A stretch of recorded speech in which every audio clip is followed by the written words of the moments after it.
Salut, alors je voulais partager ça avec toi. Tu vois en arrière de moi, des centaines de personnes immigrantes dénoncent l'abolition du programme de l'expérience québécoise. Alors naturellement, j'étais déjà au courant, j'imagine comme la plupart des gens qui ont des réseaux sociaux qui traitent d'immigration ici au Québec. Donc ces rassemblements ont eu lieu en fait hier à la ville de Québec, à Montréal et à la ville de Sherbrooke. Alors plusieurs points ont été soulignés par ce mouvement vis-à-vis de problèmes notoires orchestrés par les politiques en matière d'immigration du gouvernement du Québec. Donc, un des problèmes en question est justement le fait de recruter à l'étranger, donc dans ton pays d'origine, par des institutions québécoises en quête de main-d'œuvre et qui vont finalement te faire la promesse d'obtenir la résidence permanente après X nombre d'années pour, quand tu arrives ici sur le territoire, te rendre compte que ce n'est absolument pas le cas, notamment d'ailleurs avec l'arrêt du fameux programme de l'expérience québécoise. Promesse donc non tenue. Une personne qui était présente à la manifestation, du coup, dit toutes les personnes impliquées dans le processus de recrutement nous ont rassurés sur le fait qu'il y avait un programme, le PEQ, qui garantissait l'accès à la résidence permanente au bout de 2 années d'expérience professionnelle. Donc le comportement du gouvernement du Québec par rapport à cet état de fait est inacceptable. Ils reviennent là-dessus, d'ailleurs, ceux qui ont participé au mouvement, en dénonçant une injustice, puisque le gouvernement a changé les règles du jeu quelques mois avant qu'ils puissent bénéficier du fameux programme de l'expérience québécoise.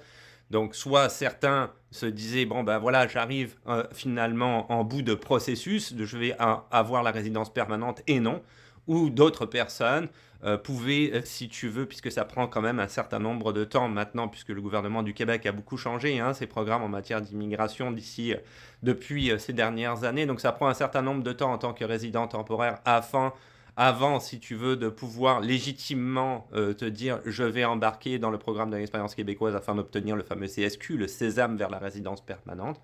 Bon, bah, ces gens-là étaient sur le point de commencer et finalement on leur dit ben c'est plus la peine, le programme est fermé. Alors à cette manifestation-là, à Montréal plus particulièrement, le député de Québec solidaire, Guillaume Clichy-Rivard, qui est aussi un avocat en droit d'immigration, était présent. Donc il a expliqué si ces milliers d'immigrants déjà établis au Québec sont forcés de quitter le Québec, il anticipe une catastrophe économique. Là-dessus, je ne suis pas nécessairement d'accord avec ce qu'il dit parce que ça rejoint ce que j'affirmais, si tu veux, dans une des dernières vidéos, notamment par rapport au travail temporaire. Il est très clair vis-à-vis des chiffres que le gouvernement du Québec a annoncés récemment en matière de travailleurs temporaires qu'il établit une nouvelle économie basée uniquement sur le travail temporaire sans donner la résidence permanente à ces gens-là.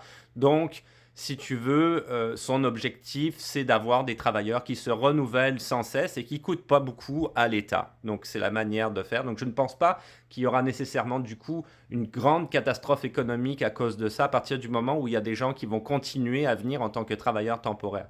Catastrophe économique sera là si des gens disent non, ça ne m'intéresse pas, fini le Québec, je vais aller ailleurs, peut-être même ailleurs au Canada, je ne viendrai pas en tant que travailleur temporaire, sachant que j'ai plus de chances de ne pas obtenir la résidence permanente que de celui de retourner dans mon pays d'origine.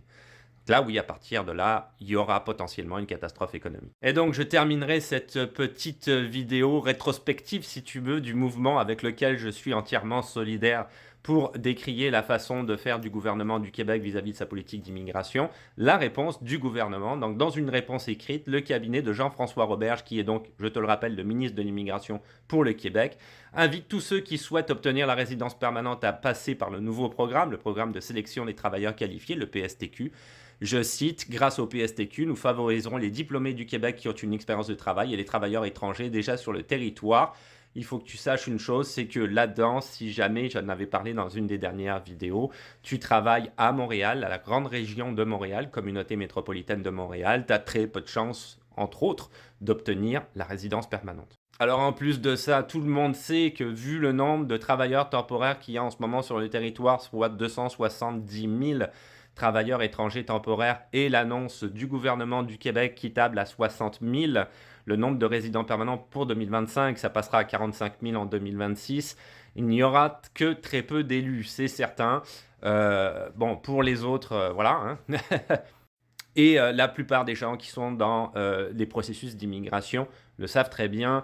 La déclaration d'intérêt, tout ce qui est à remplir vis-à-vis du PSTQ, c'est pas nécessairement évident. Il demande énormément de choses et même si tu coches toutes les cases et que tu as fait tous les efforts et que tu as rempli cette déclaration d'intérêt comme il se doit, le gouvernement du Québec est le dernier quand même qui va donner son avis sur ton dossier. Donc c'est lui qui va décider s'il t'accepte ou s'il ne t'accepte pas à sa guise, tout dépendant de ce dont il estime qu'il a besoin comme travailleur.